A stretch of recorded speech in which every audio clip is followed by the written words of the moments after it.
बिस्मिल्लाहिर्रहमानिर्रहीम। अस्सलाम वालेकुम व्यूअर्स, मैं हूं तंजीला रियाज और आप देख रहे हैं मेरे यूट्यूब चैनल। तो आज मैं आपके साथ शेयर करूंगी अंडा चटखारी की रेसिपी। यकीन करें खाने में बेहद ही लजीज है और बनाने में बेहद ही आसान। तो फिर देर किस बात की है, चलते हैं अपनी मज़ेदार सी रेसिपी को बनाना स्टार्ट कर लेते हैं। बिस्मिल्लाहिर्रहमानिर्रहीम। मज़ेदार चटपटी सी अंडा चटखारी बनाने के लिए सबसे पहले तो ना यहाँ पर एक बाउल के अंदर हम लेंगे 3 अदद अंडे और सबसे पहले हमने इसके अंदर ऐड कर देना है 1/4 टीस्पून काली मिर्च का पाउडर ऐड करेंगे। साथ ही ऐड कर देंगे 1/4 टीस्पून नमक। इन दोनों चीज़ों को ना हमने अच्छी तरह से मिक्स कर लेना है और अंडों को ना हमने अच्छी तरह से बीट कर लेना है।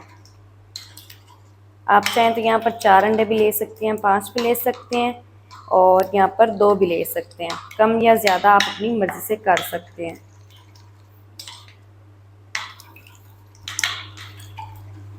तो यहाँ पर मैंने अंडों को अच्छी तरह से बीट कर लिया है। अंडे हमारे अच्छी तरह से बीट हो चुके हैं। अब हमने क्या करना है, इसको हम साइड पर कर देंगे और साथ ही यहाँ पर ना मैंने बॉईल किए हुए अंडे ले लिए हैं। तो यहाँ पर ना मैंने 5 अदद अंडे लिए थे जिसको ना मैंने अच्छी तरह से बॉईल कर लिया। बॉईल करने के बाद मैंने ना इसको इस तरह से कट कर लिया है। एक अंडे के ना मैंने 4 पीसेस बना लिए। इसी तरह से आपने भी कटिंग करनी है। तो अब हम क्या करेंगे, इसको साइड पर कर देंगे और मज़ेदार सी अंडा चटखारी बनाना स्टार्ट कर लेते हैं। तो अंडा चटखारी बनाने के लिए ना सबसे पहले तो यहाँ पर मैंने एक पैन ले लिया है और सबसे पहले हम इसके अंदर ऐड कर देंगे 1 कप कुकिंग ऑयल ऐड कर देंगे। फ्लेम को अभी तक मैंने ऑन नहीं किया, आपने भी नहीं ऑन करना। और साथ ही में ऐड कर देंगे 1 टीस्पून साबित ज़ीरा ऐड कर देंगे और साथ ही मैंने ना थोड़ी सी काली मिर्च भी साबित ऐड कर दी है। और साथ ही हम ऐड कर देंगे 1 टेबल स्पून लहसुन अदरक की पेस्ट। इसको हमने मिक्स कर लेना है और इस टाइम पर हम फ्लेम को ऑन कर देंगे और मीडियम टू लो फ्लेम पर हमने ना इनको फ्राई कर लेना है 1 मिनट तक, ताकि ज़ीरे की भी प्यारी सी खुशबू आना शुरू हो जाए और साथ ही साथ लहसुन अदरक की जो कच्ची सी स्मेल है ना वो ख़त्म हो जाए। तो यहाँ पर मैंने ना 1 मिनट तक फ्राई कर लिए हैं। लहसुन अदरक की जो कच्ची सी स्मेल है ना वो ख़त्म हो चुकी है और प्यारी सी खुशबू आना शुरू हो चुकी है। इस टाइम पर ना हमने इसके अंदर प्याज ऐड करना है। तो यहाँ पर ना मैंने एक बड़े साइज़ का प्याज लिया था जिसको ना मैंने मोटा मोटा सा चॉप कर लिया है। आप चाहें तो इसे ना चॉपर में भी चॉप कर सकते हैं, लेकिन मैंने हाथ की मदद से इसे चॉप किया है मोटा मोटा। और प्याज को भी ना हमने यहाँ पर 4 से 5 मिनट तक फ्राई कर लेना है ताकि जो प्याज है ना वो हमारे सॉफ्ट हो जाएं। प्याज को हमने लाइट गोल्डन नहीं करना है, सिर्फ और सिर्फ 4 से 5 मिनट तक इसलिए फ्राई करेंगे ताकि जो प्याज है हमारे हल्के से सॉफ्ट हो जाएं। तो प्याज को यहाँ पर फ्राई करते हुए ना मुझे तकरीबन 5 मिनट हो चुके हैं। प्याज हमारे ना सॉफ्ट हो चुके हैं। इस टाइम पर हमने इसके अंदर टमाटर ऐड करने हैं। तो यहाँ पर ना मैंने 3 मीडियम साइज़ के लाल टमाटर लिए थे जिसको ना मैंने चॉप कर लिया है।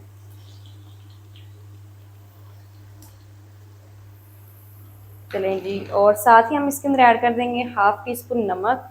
नमक अगर हम ना शुरू में ऐड करते हैं ना तो जो टमाटर हैं हमारे जल्दी सॉफ्ट हो जाते हैं। इस तरह से मिक्स कर लेना है और टमाटरों को ना हमने तब तक पका लेना है जब तक जो टमाटर है हमारे अच्छी तरह से सॉफ्ट नहीं हो जाते, मैश नहीं हो जाते।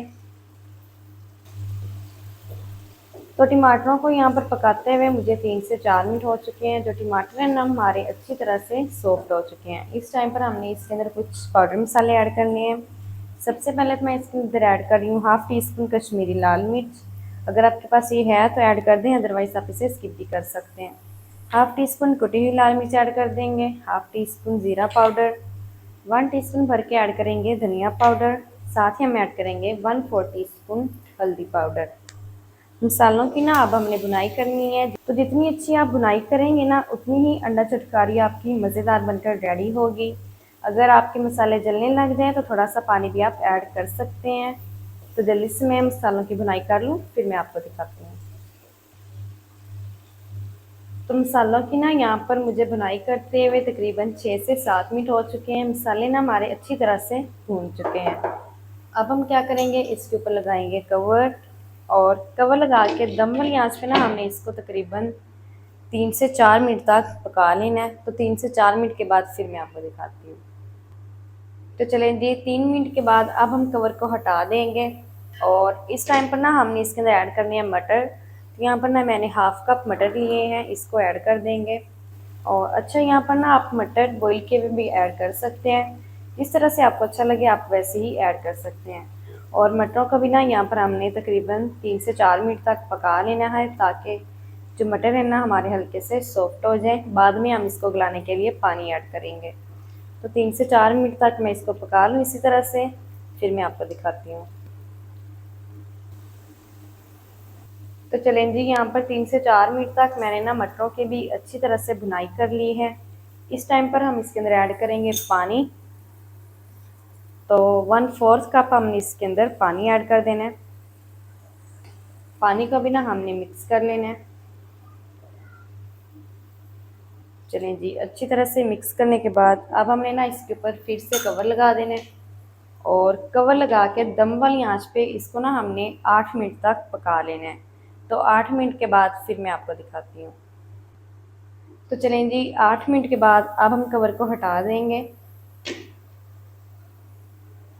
तो माशाल्लाह से जो मटर है ना हमारे अच्छी तरह से सॉफ्ट हो चुके हैं, पक चुके हैं। तो फ्लेम ना हमारा अभी तक भी मीडियम टू लो ही है, और मीडियम टू लो फ्लेम पर ही हमने इसके अंदर दही ऐड करनी है। तो यहाँ पर ना मैंने 2 टेबल स्पून दही ली है। अच्छी तरह से मैंने इसको पहले फेंट लिया है। फ्लेम को आपने लो रख के दही ऐड करनी है, अगर आप हाई पर ऐड करेंगे ना तो ये फट जाएगी। इसको भी ना हमने कुछ सेकंड तक मीडियम टू लो फ्लेम पर पकाना है। फिर फ्लेम को ना हमने थोड़ा सा मीडियम करके पका लेना है। तब तक पका लेना है जब तक जो दही का पानी है ना वो खुश्क नहीं हो जाता, और जो दही का कच्चा सपन है वो ख़त्म नहीं हो जाता। तो चलें जी, यहाँ पर ना मैंने दही को अच्छी तरह से पका लिया है। दही का जो कच्चा सपन है वो ख़त्म हो चुका है, और दही का पानी भी खुश्क हो चुका है। इस टाइम पर हमने अंडे ऐड कर देने हैं, जो हमने ना बीट करके रखे हुए थे ना वो अंडे ऐड कर देने हैं। फैला कर ऐड करेंगे।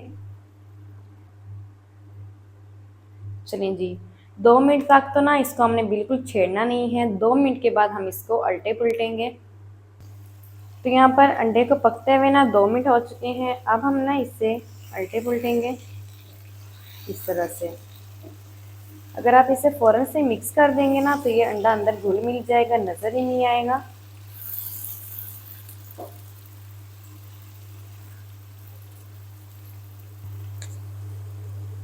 तो चलें जी, अंडा भी हमारा अच्छी तरह से पक चुका है, और अच्छी तरह से ना मैंने इसको मिक्स भी कर दिया है। इस टाइम पर हम क्या करेंगे, इसके अंदर ऐड कर देंगे बॉईल किए हुए अंडे जो हमने कट करके रखे हुए थे ना, इसे ऐड कर देना हमने। और साथ ही हम ऐड कर देंगे थोड़ी सी बारीक कटी हुई हरी मिर्च ऐड कर देंगे। और अब हमने ना बड़े ही प्यार से इनको अच्छी तरह से मिक्स कर देना है।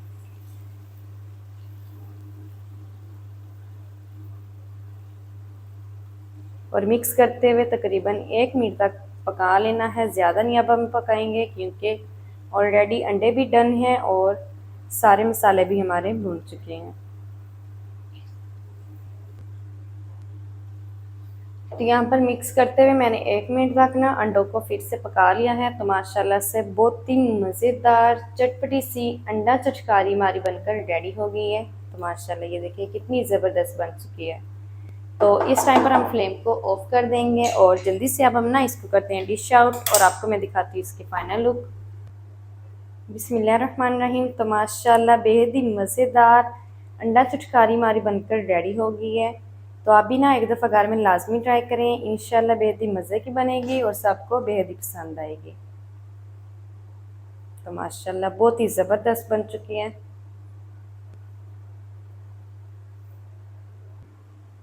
तो माशाल्लाह ये थी व्यूअर हमारी आज की रेसिपी अंडा चटकारी की। अंडा चटकारी मज़ेदार चटपटी किस तरीके से बनाई जाती है तमाम तरीका आपके साथ शेयर कर दिया है। वीडियो अच्छी लगे तो वीडियो को लाइक कर दें, चैनल पर नए हैं तो चैनल को भी सब्सक्राइब कर दें, ताकि हमारी हर नई आने वाली वीडियो आप तक पहुँच सके। मिलते हैं एक नई वीडियो के साथ, तब तक के लिए इजाज़त दीजिए। अल्लाह हाफिज़।